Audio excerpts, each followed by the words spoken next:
Kajian Kitab.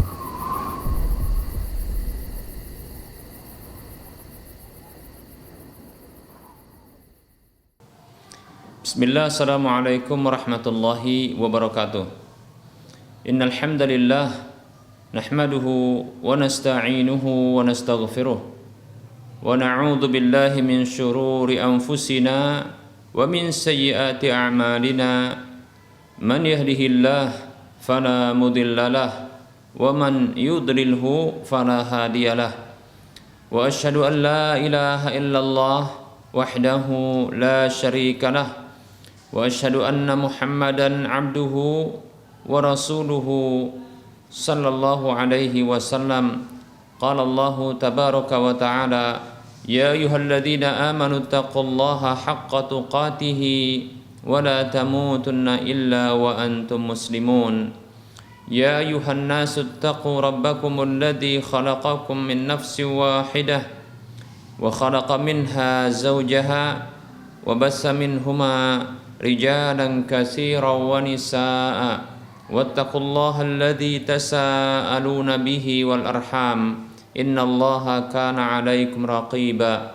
Ya ayyuhalladzina amanu taqullaha wa qulu qawlan sadida yuslih lakum a'malakum wa yaghfir lakum dhunubakum wa man yuti'illaha wa rasulahu faqad faza fawzan 'azima. Amma ba'd, fa inna asdaqal hadisi kitabullah wa khairal huda huda Rasulillah sallallahu alaihi wasallam wa syarral umuri muhdatsatuha wa kullu muhdatsatin bid'ah wa kullu bid'atin dhalalah wa kullu dhalalatin finnar.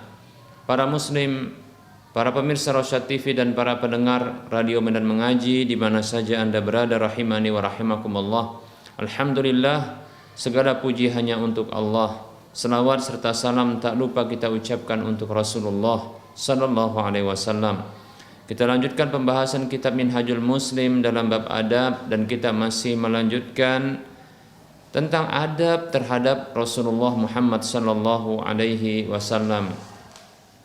Berikut ini kita akan sebutkan adab kepada beliau setelah kita menyebutkan alasan-alasan mengapa kita harus beradab kepada beliau sallallahu alaihi wasallam.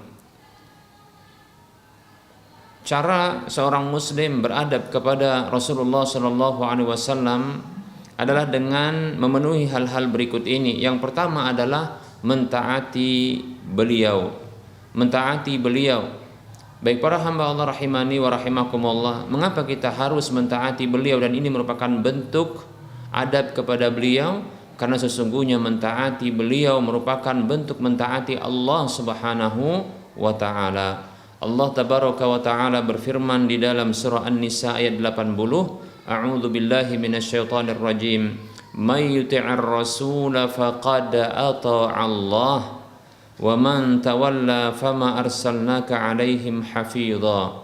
Allah tabaraka wa ta'ala berfirman, siapa saja yang taat kepada Rasul maka sungguh dia telah taat kepada Allah, dan siapa saja yang berpaling, yaitu tidak taat kepada Rasul, maka tidaklah kami mengutus engkau sebagai penjaga bagi mereka. Demikian. Baik para hamba Allah rahimani wa rahimakumullah, taat kepada Rasul merupakan taat kepada Allah subhanahu wa ta'ala. Ini merupakan bentuk adab kepada Rasulullah SAW sekaligus adab kepada Allah subhanahu wa ta'ala. Karena Rasulullah SAW ya adalah orang yang diutus, orang yang dipercaya, orang yang diberi amanah oleh Allah subhanahu wa ta'ala untuk menyampaikan pesan-pesan Allah kepada para hamba-hamba Allah. Demikian ya. Maka beradab kepada Rasul merupakan bentuk adab kepada Allah subhanahu wa ta'ala.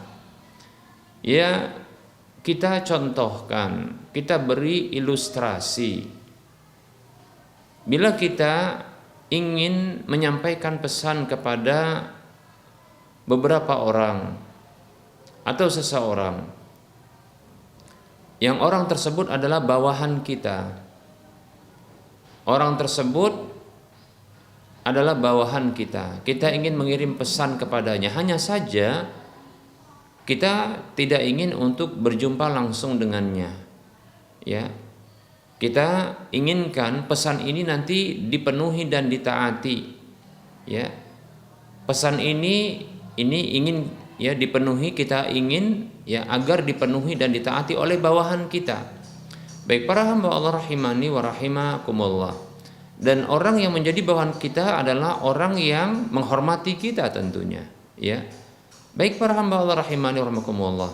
Karena kita tidak ingin dan tidak bisa bertemu langsung atau tidak ingin bertemu langsung, ya, kepada orang yang menjadi bawahan kita, maka kita mengutus orang yang ini tentunya orang yang kita percaya agar bisa menyampaikan pesan-pesan kita kepada bawahan kita tersebut. Demikian.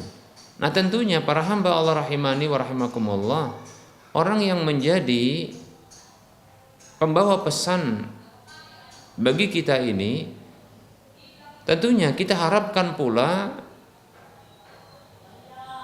ini bisa dihormati, ya, bisa ditaati juga, ya, karena dia perwakilan dari kita sebagai atasan bagi bawahan kita. Maka kita inginkan, ya, orang yang membawa pesan kita ini adalah orang yang menjadi wakil bagi kita untuk menyampaikan pesan-pesan kita, ya. Kita harapkan dari bawahan kita agar dia menghormati, ya, dan melaksanakan, ya, pesan-pesan tersebut darinya. Demikian para hamba Allah rahimani wa rahimakumullah. Nah, tentunya beradab terhadap pembawa pesan kita itu merupakan bentuk beradab terhadap kita. Kan begitu, ya. Taat kepada pembawa pesan kita, ya, oleh bawahan kita itu merupakan bentuk taat kepada kita. Nah, seperti itu ilustrasi yang mudah dan gampang untuk bisa dicerna oleh akal manusia. Baik para hamba Allah rahimani wa rahimakumullah. Oleh karenanya ini merupakan bentuk adab kepada Nabi kita Muhammad sallallahu alaihi wasallam, sekaligus adab kepada Allah Subhanahu wa taala yang mengutus Nabi kita Muhammad sallallahu alaihi wasallam kepada para hamba, yaitu mentaati beliau. Demikian. Sekaligus juga mengikuti jejak-jejak beliau, ya, demikian. Jadi taat kepada beliau, bahkan taat kepada beliau ini merupakan kunci, ya, untuk bisa masuk surga Allah Subhanahu wa taala, ya. Taat kepada beliau merupakan kunci untuk bisa masuk ke dalam surga Allah Subhanahu wa taala. Rasulullah sallallahu alaihi wasallam sendiri yang mengkabarkan kepada kita, kepada umatnya. Rasulullah mengatakan sallallahu alaihi wasallam,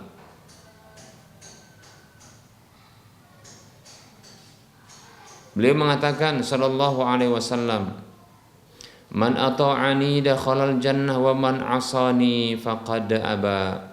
Sebelumnya beliau mengatakan kullu ummati yadkhulunal jannata illa man aba. Kata beliau sallallahu alaihi wasallam, setiap umatku itu bisa masuk surga, punya potensi untuk masuk surga, kecuali orang yang enggan.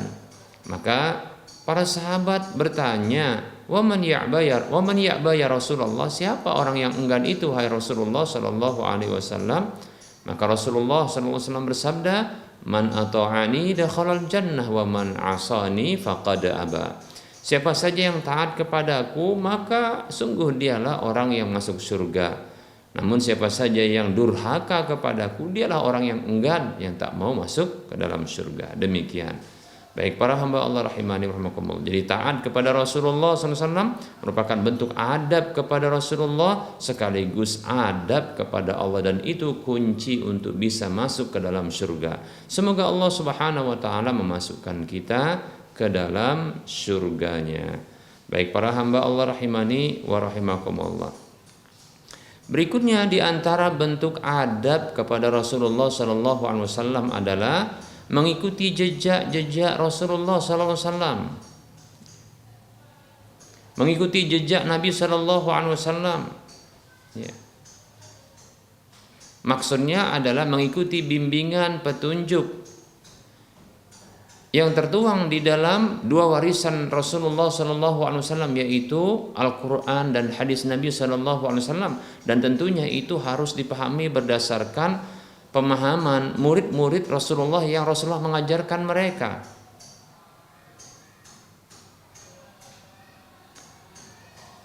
Dalam sebuah riwayat yang diriwayatkan oleh Imam Malik rahimahullahu taala dalam kitab Muwatta'nya, Rasulullah sallallahu alaihi wasallam bersabda yang maknanya, taraktu fikum syai'aini lan tadillu bihima in tamassaktum bihima,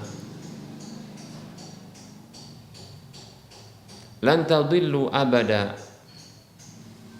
Taraktu fikum, aku tinggalkan di tengah-tengah kalian syai'aini, dua hal, in tamassaktum bihima, kalau kalian berpegang teguh dengan keduanya, lan tadillu abada, kalian tak akan sesat selamanya. Dia menyebutkan sallallahu alaihi wasallam al-kitabu was sunnah. Al-kitab yaitu kitab Allah Al-Quran, dan sunnah yaitu petunjuk Rasulullah sallallahu alaihi wasallam, hadis-hadis beliau sallallahu alaihi wasallam. Baik itu hadisul qaul, baik itu perkataan Rasulullah, ataupun af'al Rasulullah yaitu perbuatan-perbuatan Rasulullah, ya demikian, atau persetujuan Rasulullah SAW terhadap sesuatu. Baik para hamba Allah rahimani wa rahimakumullah, mengikuti petunjuk Nabi Sallallahu Alaihi Wasallam, meneladani beliau Sallallahu Alaihi Wasallam, ini juga merupakan bentuk adab kepada beliau Sallallahu Alaihi Wasallam. Mengapa demikian? Karena sesungguhnya Allah Subhanahu Wa Taala sendiri yang menjadikan beliau Sallallahu Alaihi Wasallam sebagai suri tauladan yang baik, yang ingin ketemu sama Allah dalam kondisi Allah ridho kepadanya, yang ingin bertemu ya dengan hari akhirat, yang dengan dia mendapatkan balasan-balasan terhadap kebaikan-kebaikan dan amal-amal kesolehannya. Demikian Allah Subhanahu wa taala berfirman di dalam surah Al-Ahzab ayat 21, Allah mengatakan, a'udzu billahi minasyaitonir rajim, laqad kana lakum fi rasulillahi uswatun hasanatun liman kana yarjullaha wal yawmal akhir. Kata Allah Subhanahu wa taala, sungguh benar-benar untuk kalian itu pada diri Rasulullah sallallahu alaihi wasallam ada suri tauladan yang baik, yaitu bagi siapa saja yang berharap bertemu dengan Allah dalam kondisi Allah SWT ridho kepadanya, berharap bertemu dengan hari kiamat dengan dia mendapatkan balasan terhadap kebaikan dan amal solehnya. Baik para hamba Allah rahimani wa rahimakumullah, mengikuti jejak-jejak Nabi SAW, petunjuk-petunjuk beliau, ya wejangan-wejangan beliau dalam kehidupan dunia menuju akhirat, ya, maka ini merupakan bentuk adab kepada Nabi Sallallahu Alaihi Wasallam, karena memang beliau ditunjuk, diutus oleh Allah Subhanahu Wa Taala memang untuk sebagai suri tauladan yang diikuti petunjuk beliau Sallallahu Alaihi Wasallam, ya demikian, ya bahkan ya bukti cinta kepada Sang Pencipta jagat raya, penguasa alam semesta Allah Jalla wa Ala adalah dengan cara ya mengikuti beliau Sallallahu Alaihi Wasallam. Itu bukti dari cinta kepada Allah Subhanahu Wa Taala adalah mengikuti Rasulullah Sallallahu Alaihi Wasallam. Dalam ayat yang sudah kita sebutkan beberapa kali dalam pertemuan-pertemuan kita, Allah Subhanahu wa taala berfirman dalam surah Ali Imran ayat 31, ini masyhur disebut juga ayat ini dengan ayatul mihnah, yaitu ayat ujian, yaitu bagi siapa saja yang mengaku cinta maka dia diuji untuk membuktikan cinta. Bagi siapa saja yang mengaku cinta maka dia diuji untuk merealisasikan cinta dengan mengikuti utusan orang yang dicinta, atau mengikuti ya utusan dari sosok yang dicinta. Allah Subhanahu wa taala mengutus Rasulullah SAW, ya.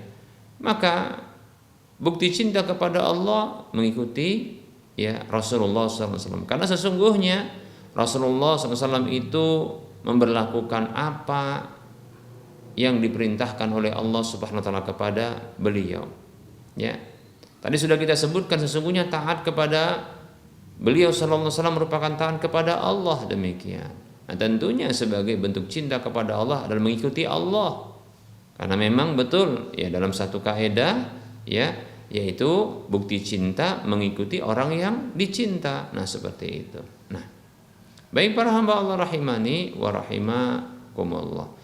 Allah Subhanahu wa taala berfirman di dalam surah Ali Imran ayat 31, Allah mengatakan a'udzu billahi minasyaitonir rajim.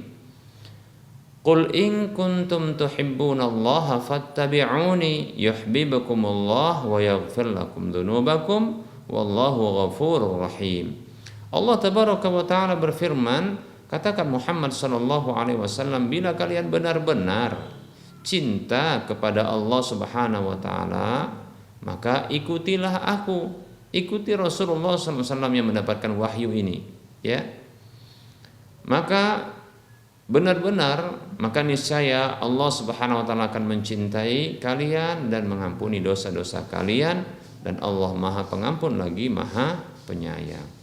Baik para hamba Allah rahimani wa rahimakumullah. Jadi mengikuti Rasulullah SAW merupakan bentuk ya adab kepada Rasulullah SAW, karena memang Allah utus beliau memang untuk diikuti, untuk ditaati, untuk diambil ya petunjuknya. Makanya Allah Subhanahu wa taala berfirman di dalam surah Al-Hasyr ayat 7, a'udzu billahi minasyaitonir rajim, wa ma atakumur rasulu fakhudhuhu wa ma nahakum anhu fantahu. Ya. Kata Allah Subhanahu wa taala, dan apa saja yang Rasul itu datang kepada kalian dengan membawanya, maka ambillah. Diambil, ya dijadikan pegangan dalam kehidupan, ya. Dijadikan sebagai panduan dalam keseharian.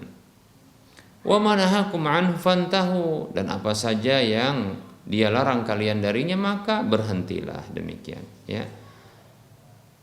Hal yang senada diucapkan oleh Nabi Shallallahu Alaihi Wasallam dalam sebuah hadis yang diriwayatkan oleh Imam Bukhari dan Muslim dari sahabat Abdullah bin Umar radhiyallahu anhuma. Ia mendengar Rasulullah Shallallahu Alaihi Wasallam bersabda, wa ma nahaitukum anhu fajtanibuhu wa ma amartukum bihi fa'tu minhu mastata'tum fa innama ahlakal ladzina min qablikum kasratu masailihim wa ikhtilafuhum ala anbiya'ihim. Kata Nabi sallallahu alaihi wasallam, apa saja yang aku larang kalian darinya maka berhentilah, dan apa saja yang aku perintahkan kalian dengannya maka kerjakanlah semampu kalian. Sesungguhnya telah binasa orang-orang sebelum kalian, sebabnya adalah mereka banyak bertanya, ya,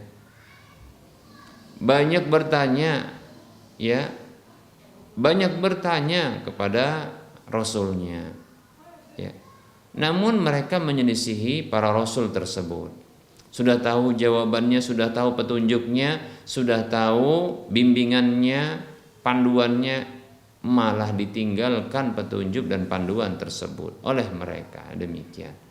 Baik para hamba Allah rahimani wa rahimakumullah. Maka jangan kita sampai demikian celaka, ya, menjadi orang-orang yang celaka dengan menyelisihi, menyalahi, meninggalkan petunjuk Nabi kita Muhammad SAW. Sudahlah itu tidak beradab, ternyata itu membuat celaka ya pelakunya sendiri. Demikian para hamba Allah rahimani wa rahimakumullah. Baik ya.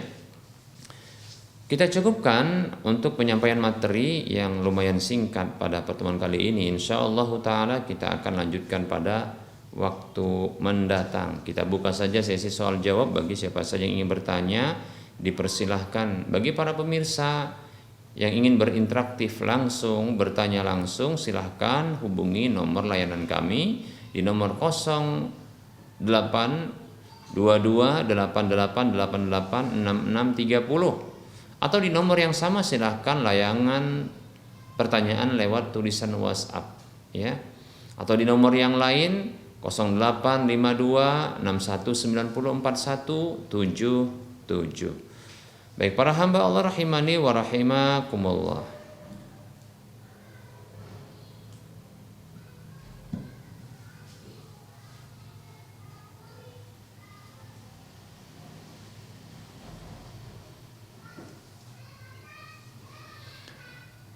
Baik, kita layani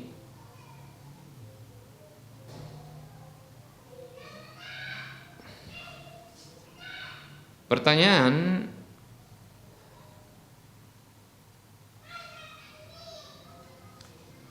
Ustadz, saya mau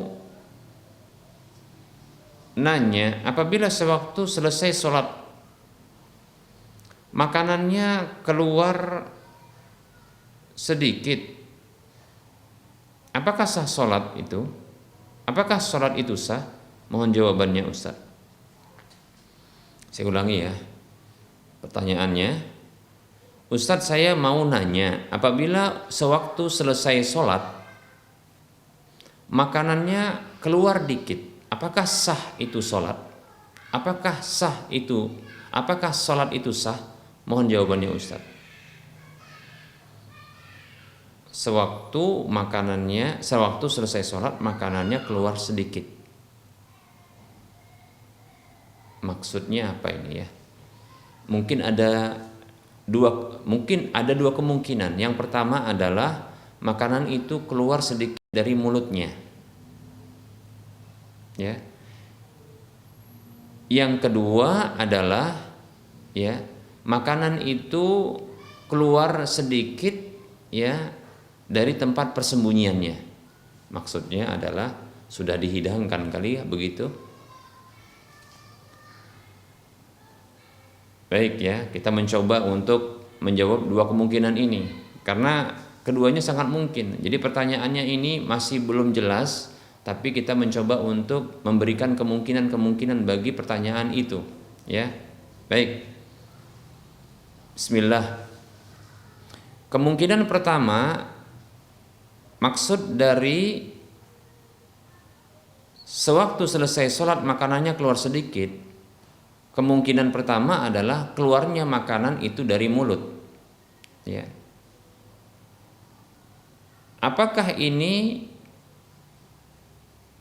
membatalkan sholat atau sah sholatnya? Jawabannya ya, sah sholatnya. Menurut pendapat yang kuat bahwasanya ya, muntah itu keluar sedikit berarti kan muntah, begitu ya. Keluar sedikit ya, maksudnya dari dalam kerongkongan itu keluar sedikit sampai ke pangkal kerongkongan, nah, seperti itu ya. Menurut pendapat yang kuat wallahu taala a'lam ya, muntah itu ini berarti kan muntah namanya ya. Muntah itu tidaklah membatalkan wudu, hanya saja ya anjuran untuk berwudu. Nah, demikian ya.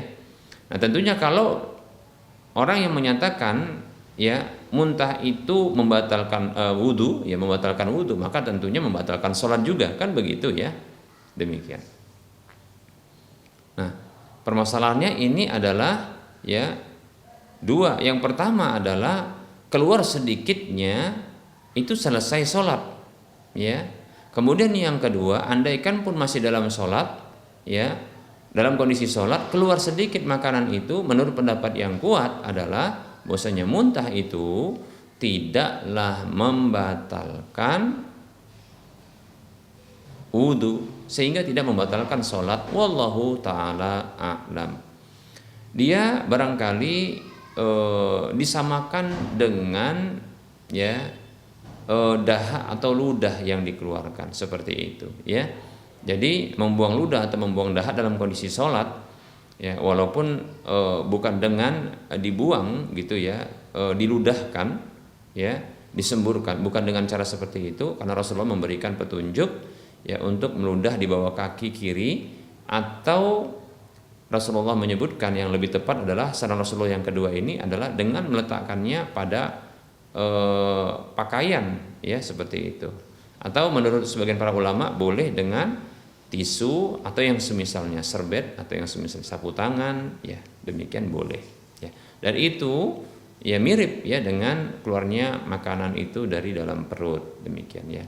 Kalau seperti ini tidaklah membatalkan sholat, demikian ya, karena pernah Nabi SAW mengajarkan kalau memang terdesak untuk mengeluarkan dahak atau ludah, maka hendaknya ya membalik atau menggulung pakaian ya, lalu ya diludahkan pada pakaian tersebut ya, kemudian dilepas kembali sehingga tertutup masuk pada bagian dalam pakaian tersebut ya. Nah kalau sekarang barangkali ini bisa dengan serbet atau bisa sapu tangan atau bisa dengan tisu, demikian ya. Ini tidak membatalkan sholat insyaallah ta'ala.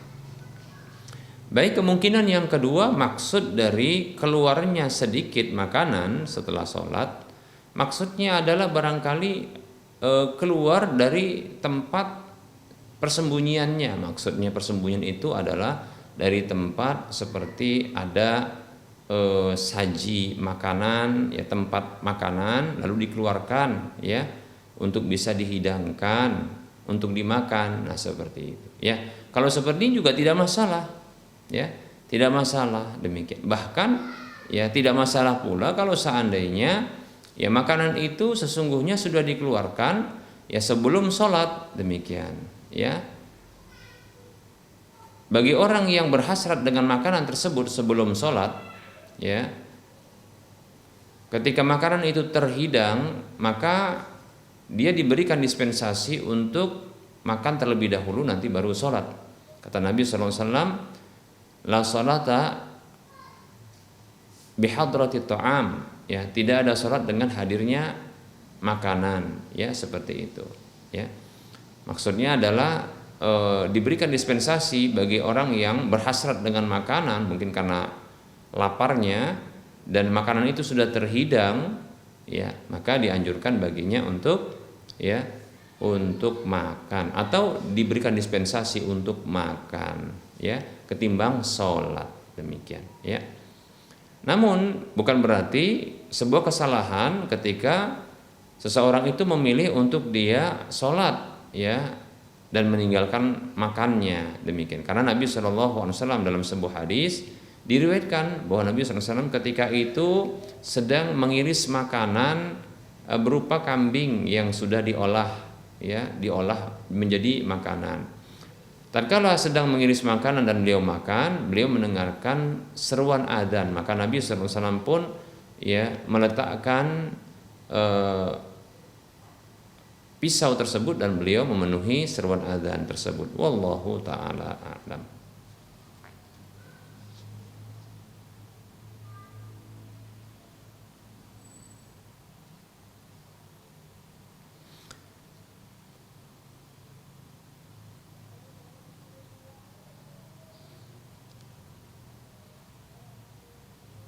Ada pertanyaan, Assalamualaikum Ustadz, bolehkah kita memakan hasil dari selamatan di rumah orang? Di rumah orang mengadakan atau di rumah sendiri? Lalu apa selamatan itu? Sunnah Nabi SAW Ustadz. Bolehkah kita mengadakan selamatan? Itu saja Ustadz. Assalamualaikum dari hamba Allah. Waalaikumsalam warahmatullahi wabarakatuh. Ya, apa maksud dari selamatan ini? Ya, apa maksud dari selamatan? Mungkin di sebahagian wilayah mungkin ya seperti di Sumatera ini dikenal dengan kenduri kali ya, demikian. Ya. Baik para hamba Allah rahimani warahmatullah, mungkin maksud selamatan ini beda dengan syukuran ya.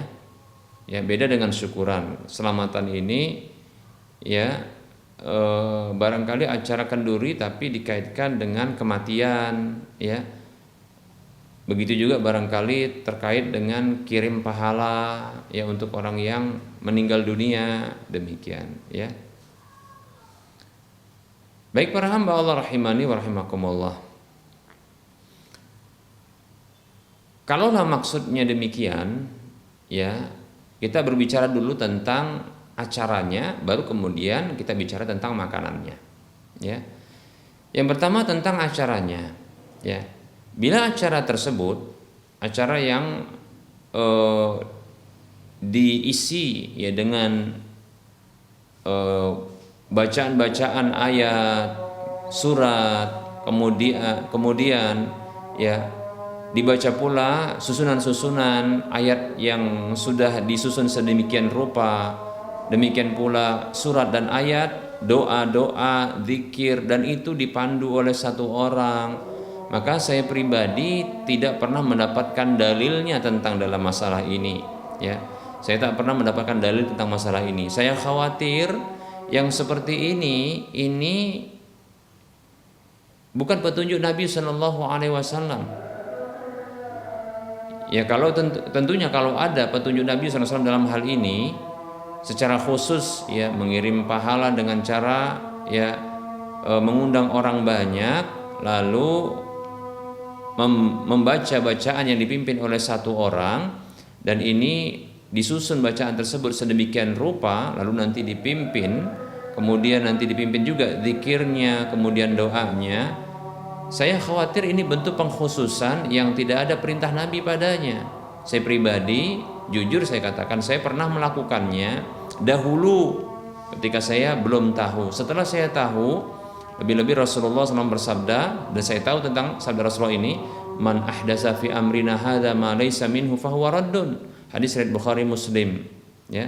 Dari Ibunda Aisyah radhiyallahu anha, Rasulullah bersabda sallallahu alaihi wasallam, siapa saja yang membuat baru dalam urusan agama kami ini sesuatu yang bukan darinya, maka tertolak. Demikian.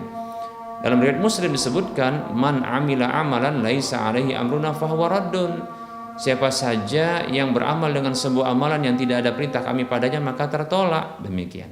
Ya, saya tinggalkan karena saya tidak mendapatkan perintah Nabi. Saya tidak mendapatkan ini ada petunjuk Nabi SAW, demikian, maka saya tinggalkan dan dengan sukarela, ya, walaupun berat, tapi kita katakan ya saya tinggalkan karena saya tak dapatkan perintahnya, demikian. Saya khawatir demikian. Dan ini pernah saya lakukan sendiri, saya pengalaman pribadi, saya tinggalkan seperti itu, ya. Itu dari sisi acaranya. Adapun dari sisi makanannya, maka itu dilihat. Apabila makanan tersebut, ya, ketika ada hewan-hewan sesembelihan yang disembelih memang ditujukan, bahkan disebutkan dalam penyembelihan tersebut nama-nama selain Allah Subhanahu wa taala, maka ini menjadi kesyirikan penyembelihannya dan makanannya menjadi bangkai. Nah, demikian. Yaitu hewan yang disembelih menjadi bangkai, maka tentunya ini najis. Kalau seandainya dalam penyembelihan tersebut disebutkan nama selain Allah Subhanahu wa taala, atau ditujukan itu untuk roh, demikian. Ya, ini adalah kesyirikan, demikian. Berbeda halnya apabila pahalanya yang ditujukan untuk orang yang telah meninggal dunia, maka ini boleh sesungguhnya, ya. Jadi kalau menyembelih kemudian nanti dibagi-bagi, ya, makanannya, maka ini, ya, ini bagus. Ya, ini insyaallah taala termasuk petunjuk Rasulullah SAW. Ya, demikian. Dan makanannya ya halal insyaallah taala kalau memang ditujukan pahalanya untuk roh tersebut, sementara ketika menyebutkan, ya, ketika menyembelih itu menyebutkan nama Allah, ya. Nah, apabila dalam makanan tersebut ya, tidak ada sesuatu yang diharamkan, ya, tersebut, ya, selain tadi yang sesembelihan tadi yang ditujukan ya untuk roh, ya, memang ditujukan dia peribadahan untuk roh, bukan pahalanya untuk roh, makanya seperti ini tentunya menjadi bangkai. Tapi kalau pahalanya untuk roh, ya, maksudnya untuk orang yang sudah wafat, kemudian ini ikhlas untuk Allah, maka ini boleh. Oleh karenanya makanannya adalah halal. Bahkan kalau sengaja untuk, ya, menyembelih, ya, yang pahalanya dikirimkan kepada orang yang telah wafat, maka ini merupakan petunjuk Nabi SAW, walaupun bukan hanya bentuknya seperti ini. Yang jelas bersedekah, ya, untuk orang yang sudah meninggal dunia ini dibolehkan, bahkan ini disyariatkan asalkan tidak menentukan waktu-waktu tertentu, ya. Demikian, asalkan tidak menentukan waktu-waktu tertentu dan tidak diiringi dengan acara-acara seperti tadi kita katakan, acara yang tidak ada petunjuk Nabi SAW. Makanya saya pernah sarankan, ya, bagi kaum muslimin yang pingin, ya, mengirimkan pahala untuk orang-orang yang telah wafat dari keluarganya, maka hendaknya mereka silakan bersedekah ya untuk pahalanya untuk orang yang sudah wafat tersebut. Demikian, tanpa ya menentukan waktu-waktu sedekahnya. Ya kapan lapangnya silakan bersedekah, demikian. Begitu juga tanpa diiringi dengan acara-acara yang tadi ya dimulai dengan bacaan-bacaan. Tidak perlu demikian ya. Contohnya barangkali yang meninggal dunia adalah orang tuanya dan dia rindu, dia ingin orang tuanya mendapatkan pahala, maka bersedekah untuk orang tuanya. Sa'ad ibnu Ubadah radhiyallahu anhu pernah bertanya kepada Nabi SAW, ya Rasulullah, inna ummi tuwfiyat, wahai Rasulullah, ibuku sesungguhnya sudah wafat, wa ana ghaibun anha, sementara ya aku tidak ada di sisinya tatkala beliau wafat. Ayam fa'uha syai'un in tasaddaqtu biha anha, in tasaddaqtu bihi anha, wahai Rasulullah, apakah bermanfaat untuknya sesuatu yang bila aku bersedekah dengannya itu bermanfaat baginya? Maka kata Rasulullah, na'am, ya. Hadis riwayat Bukhari, demikian. Silahkan seperti itu ya. Jadi acara selamatan ini ya, ini dalam catatan acara-acaranya ini sebaiknya dihindarkan. Begitu juga penentuan waktunya dihindarkan. Maka apabila seseorang melakukan makan-makan, itu maksudnya bersedekah untuk orang yang pahalanya untuk orang yang sudah wafat, maka ini insya Allah termasuk yang disyariatkan tanpa menentukan ya waktu-waktunya, kemudian tanpa ya diiringi dengan acara-acara yang berisi bacaan-bacaan yang disusun sedemikian rupa, demikian. Wallahu taala alam. Baik para hamba Allah rahimani wa rahimakumullah, semoga bermanfaat apa yang telah disampaikan. Tentunya dalam penyampaian ini banyak kesalahan dan kekurangan. Ya, kepada Allah saya mohon ampun, dan kepada para pemirsa dan para pendengar sekalian saya mohon maaf. Sebelum berakhir seperti biasa kita motivasi kaum muslimin semua, mari kita bersedekah ya jariyah, menyisihkan sebagian harta untuk menjadi aset akhirat kita ya, ke Bank Syariah Mandiri atau Bank Syariah Indonesia di nomor 7127 485 555 atas nama Yayasan Lajnah Dakwah Medan Kode Bank 451, ini untuk pembebasan lahan yang nantinya akan dibangun Masjid Al-Muwahhidin untuk wilayah Medan dan sekitarnya. Semoga Anda termotivasi dan semoga bermanfaat. Wassallallahu ala Muhammad wa ala alihi wa ashabihi ajma'in. Subhanakallahumma wa bihamdika asyhadu an la ilaha illa anta astaghfiruka wa atubu ilaika walhamdulillahirabbil alamin. Wassalamualaikum warahmatullahi wabarakatuh.